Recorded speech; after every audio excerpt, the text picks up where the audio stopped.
10. Титаник срещу Малкълм. Номер 10. 2000-та година. Основа, че е Малкълм от 2000-та година, направена за комедия. Особено, че това е Малкълм, че е един комедиен филм с Шантовото семейство са Уис, Хел и Рис и Гилуи. Особено, че от 2000-та, но нямам идея за мой любим филм от основата на 1997 година. Основното, че е филма на Титаник е като на оригиналния кораб, където се блъсна на айсберга. Оригиналният кораб е на дъното и се намират през 1912.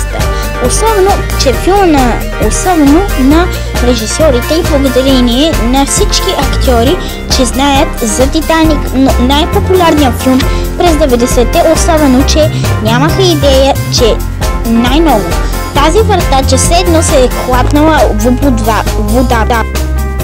Номер 8. Невъзпитания Рис. Особено, че невъзпитания Рис дразни Малкълм, Гилуи и всички. Направо, че това е направо е...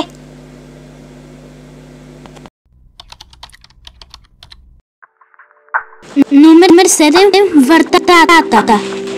Вратата е взета от дълбока от гардеробна врата, където са качени и Джак и Роуз, особено след потъването на кораба, особено на зале слънце и дори.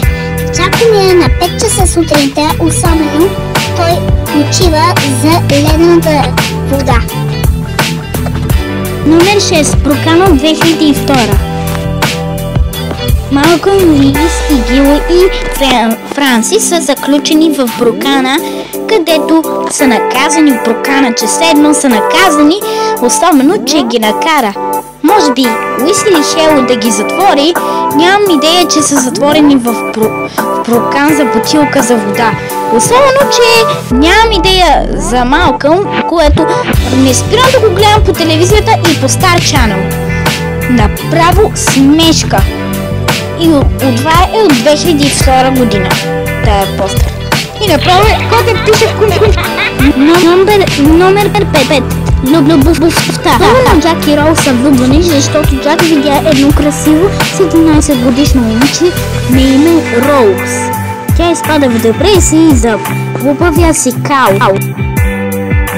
Четвърто място, Рис и Малкълм се притесняват и се бият.